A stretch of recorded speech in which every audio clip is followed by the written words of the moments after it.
Executive Officer of Cinemax, Ope Ajayi. Welcome to the Breakfast Show right here on TVC News. How are you doing today? Thank you very much. Good to be here. Morning. Okay. Morning. Glad to have you on the show. Thank you. Glad to have you here. So now let's talk about the money. So now the tag is "Show me your money." When I saw Show me the money. Show me the money. Yeah. When I saw the post on social media, and of course, film in Nigeria. I mean, there's a lot of controversy around it. Of course, not too long ago, we've seen a lot of Funke and Akinele dropping films and things like that. And in box office, we're talking in the billions. Now, some people have come to say, are these figures really true? Now, we have you here. Can you help us elaborate and break that down?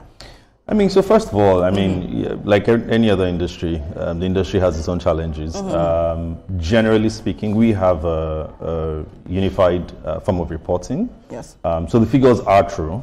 As with everything else, I don't know, I've never met a filmmaker who thinks that their film is not good, right? So when you take a film to the cinema and you have, maybe it doesn't meet expectation, there sometimes there are complaints, but there are actually also structural issues. And one of the major issues is that there are not enough screens, right? And so sometimes cinemas then tend to prioritize the films that are doing, very well, right, over films, even though other films have demand as well. So sometimes that creates a bit of a challenge, particularly in festive seasons, right? But I think generally as an industry, and like you said, we faced the challenges. I think we've also experienced quite some growth. One of the important things I think that we then need to look for is how do we scale the industry? I think that we're very quick to say that after Hollywood and Bollywood is Nollywood, but in terms of the impact, it's there's a lot that needs to be done to get to the real impact of the industry. What has been your own contribution to Nollywood? Checking through your profile, you've won quite a lot of awards, talking about the African Magic Viewers' Choice Awards and also Best Movie West Africa Brotherhood in 2023. What has been your contributions from then and now? So I've played different roles. First of all, I've worked in exhibition. Currently, I run Cinemax, which is one of the leading distribution companies, and also a producer as well. So I produce and I distribute. And generally, I mean, my goal really has always been what is my contribution to this industry, to the growth of this industry. What we're doing now is the summit, which is what I think you saw, the Lagos Business of Film Summit. And I think that at this point, it's important to bring the key players in the industry on the table to say, how do we move this industry forward, right, over the next decade? From growing the cinema. And I'll give you a simple example. Last year, box office was 15 billion naira, which is about $10.4 million, which was significant, right? And that's about 30% growth, 35% growth from the previous year. But when you look at a population of 200 million people, the median age of about 18, compare with a country like India, even though India is bigger than us by about 6 times, but it is reported that India did about over $1 billion in box office. So we're not anywhere close to that, right? And we're not going to get there by people working in silos, right? So I think that it's important that we start to have conversations. It's important that we start to work together, both the government, the producers, the distributors, the exhibitors, the financiers, because a lot of financiers also want to put money in the industry, but they don't really understand how the industry works, right? So this summit should bring people together so that we can chart a way forward for the industry. Okay, this is something that has been bugging me for a while. We seem to have a problem with collaboration, not just in the film industry, in almost every sector of the Nigerian economy. People don't seem to want to work with other people. And when you look at this Hollywood, Bollywood, Nollywood. No. Right now, Nollywood is the one I'm angry with. Hollywood, Bollywood, you see major, big films that have like 5 or 6 companies come together to do. Why are we having that problem? Well, I think we're getting to that point slowly. I think we like to be very individualistic. I think we like the glory, of saying this is what I did. But I think more and more we're doing more collaborations. We did a collaboration last year with 4 brilliant producers, Kiki, Bisola, Wumi Toriola, and Bola Jukumola. And it was, grossed over 500 million in the box office. it was an example of a collaboration and what can be done when people come together, right? Exactly. And more, those sort of collaborations will continue to happen, you know, as time goes on. But yeah, I mean, it is true that we've had a problem with collaborations.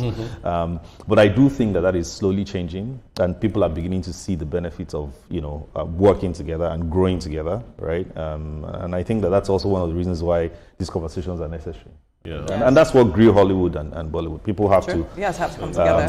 Put resources, experience, and all that together, and it improves the technology you can deploy in producing your film. Am I right? You're right. Even beyond the industry, we need to also be able to work more with other industries. So I'll give you an example.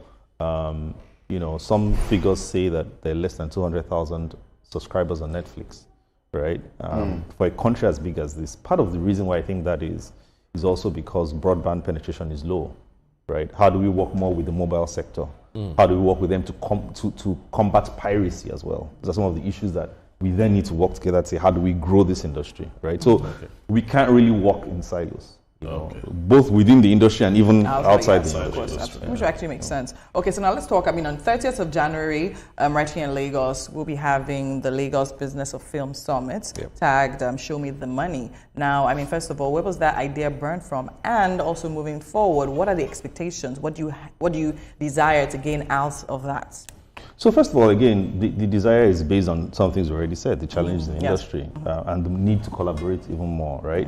But I think that about 2 or 3 things I hope we can get out of this conference. Number one is, like I said, how do we grow from, say, if you take only box office, right? Meanwhile, there's YouTube, there's Netflix, there's streaming and so on and so forth. But if you want to take a box office, how do you go from $10 million to, say, $500 million in over the next 10 years? I don't know that anyone is sitting together to say, how do we make this happen? There's got to be consistent investment in the sector, right? The sector has to grow beyond where the government gives a few people money and they make a few films, which is not bad, which is great, right? But as a sector, how do we break it down and grow together? That's number one. Number two is we've not been very deliberate about how harnessing the soft power of Nollywood as well, right?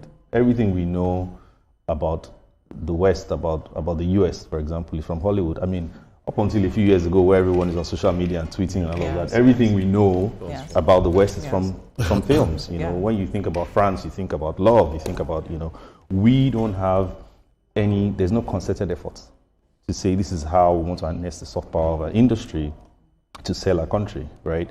So I think that if we're able to achieve, begin to have those conversations and bridge the knowledge gap so people understand how the industry works, what distributors do, what exhibitors do, the role of producers, actors, and we can all work together, I think would have had a good summit. And hopefully it's a strong networking session as well. Okay. All right. So now on your first point, you're talking about money being, given out either by government or by, so not so long ago, we had, maybe like a couple of years ago, we had an issue where Netflix literally talks about, Nigerian filmmakers, where it seems like money is given to some producers to actually make some films, and then they use just Netflix didn't say that. Okay, I'm not. Netflix never said that. Okay, some people said the that. controversy, Netflix got out, and then a fraction of that is used as opposed to, a bulk of it to make the films. Now we're talking about investors. Of course, we're trying to draw investors into the industry. But when you think about things like that, even with some contracts, rather here, out of the country, and all of that. That sometimes seems to be the issue. It seems like people are more interested in the profit they actually make from it than actually the products they're putting out there. Then also, when you think about the idea of streaming, talk about YouTube, talk about dishing out movies back to back to back and all of that. Now, where do you see, first of all, a balance? And then do you think this is actually an issue, being honest? And then how can that be tackled? I don't think it's an issue. I mean, it's difficult to respond to hearsay allegations and so on and so forth. I think that generally speaking, I don't know that there's been. I don't think Netflix or anyone has ever complained that they didn't get the products that they paid for, right? I know that there's been some chatter in the industry about people saying, "Oh, maybe someone diverted money and all of that." But again, it's all chatter. One cannot really respond to that. We don't have any proof of that happening. I do think though that there's a knowledge gap.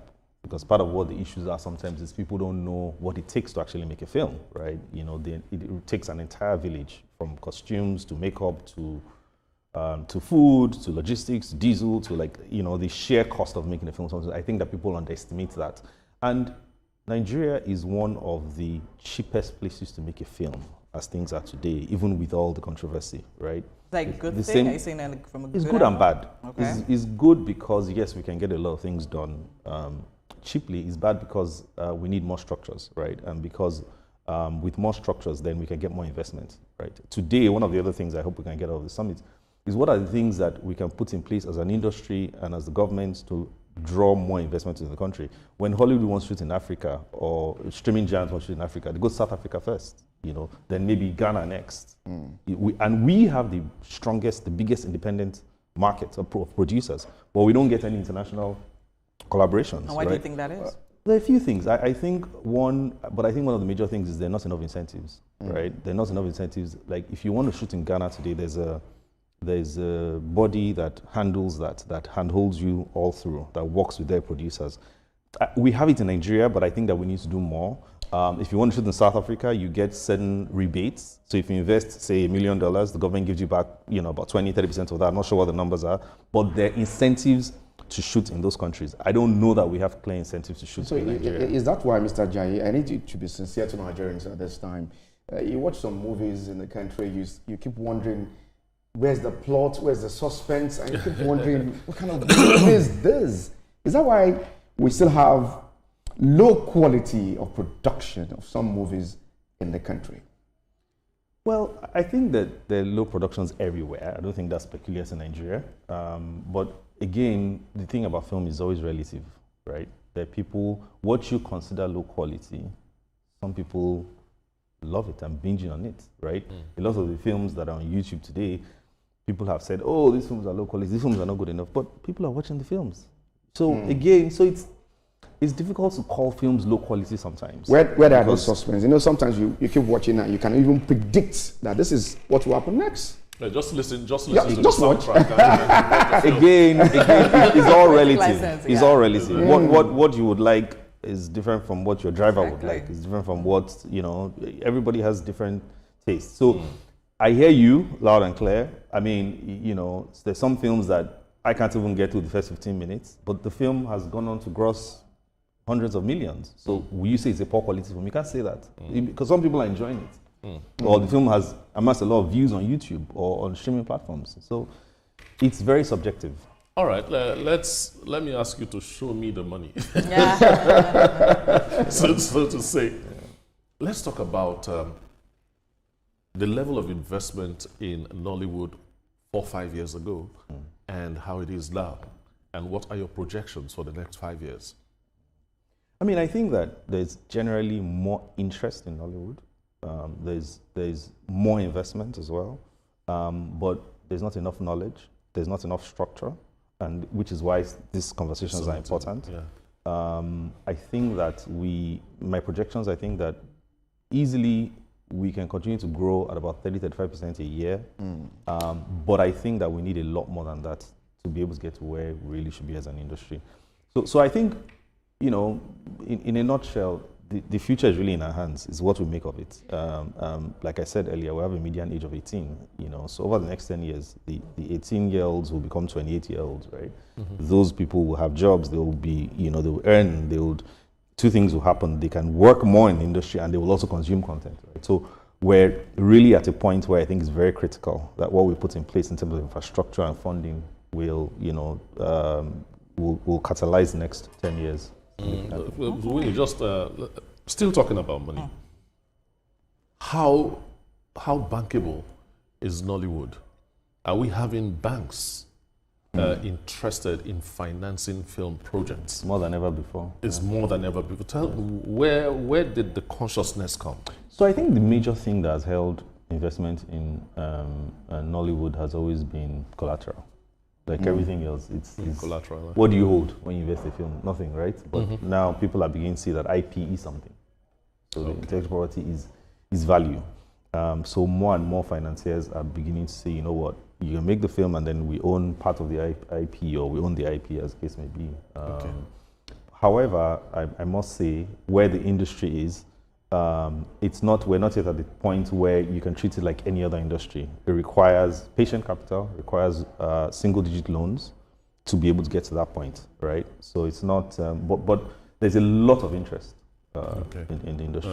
Okay, so there's an interest, which actually makes sense. But then again, sometimes some people argue that it seems like the money and the funds are going in certain directions. It seems like, okay, for you to be able to approach, or even if you approach an institution and trying to get a certain amount of money for a movie, your name and who you are has to play a major factor, or who you know.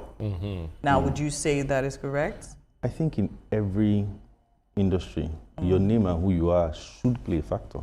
If you've done 10, 5, 10, 20 films. But somebody has to start from, you started from somewhere. Yes, I know, I'm just saying that it's not an anomaly to say that if let me call a name, Kunle Afolayan comes to you to say, I want to make a film, and you come, you've never made a film. A financier I've made a film, but okay.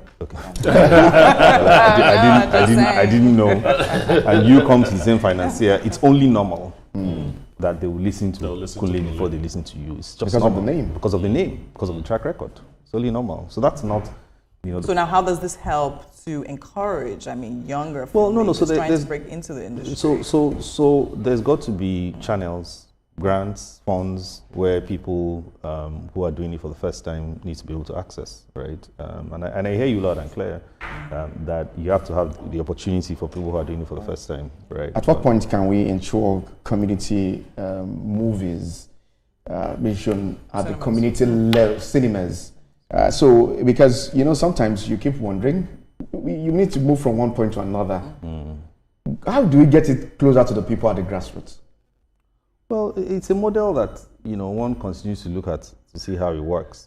Setting up cinemas is a very expensive business, and again, other factors like power, cooling, just simple things that make the place comfortable is very expensive. So by the time you add all your overheads, it's very difficult to run a community cinema, whatever that means, continuously. But for the sake of definition, I would say maybe a community cinema is a community cinema that is a cinema that shows more Nigerian movies than Hollywood movies. And I'll tell you why that makes a difference. Because to show Hollywood movies, the equipment you require is way more expensive in terms of the sort of machines that you require because of the regulation around Hollywood as well, right? So to that extent, you can potentially have a lower startup cost for community cinemas. But everybody wants to watch Hollywood too when Hollywood comes out, So, I don't know that we're also at that point where there's enough Nigerian content to sustain a cinema all through the year. Still talking about cinemas, I think the whole of West Africa has less than 400 cinema houses. And this, and this to me is, it's a problem. It is. Because we need cinema houses to give our films a level of standard, a level of panache, and we do not have that. Are we looking at developing more cinemas so we can do premieres more, so I can take my kids on a Saturday evening to go watch a Nigerian movie?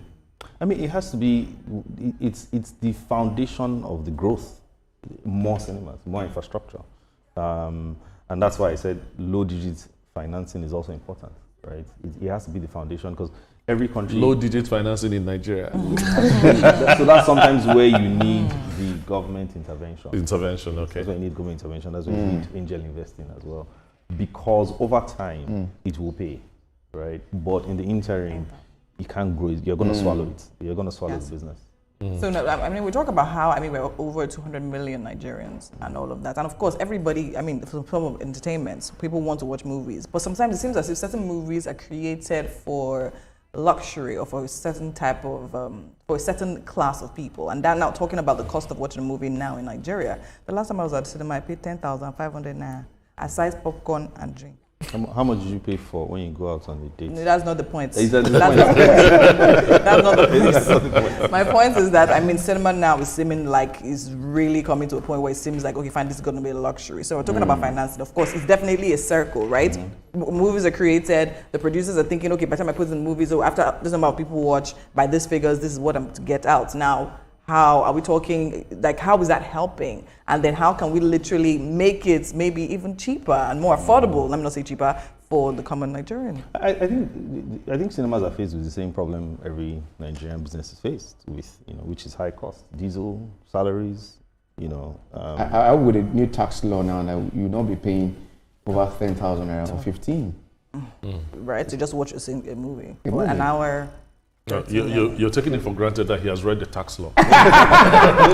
so based on what the tax law says, there shouldn't be any more entertainment tax. And there shouldn't be any more merriment tax. All the local government taxes are no longer applicable to cinemas based on what the law says. And the implication is what we're going to now, see over the next application rather is what we're going to see over the next few months. But it should mean that there's a bit more on the table. That's what it should mean. Okay. All right. Mr. Ajayi?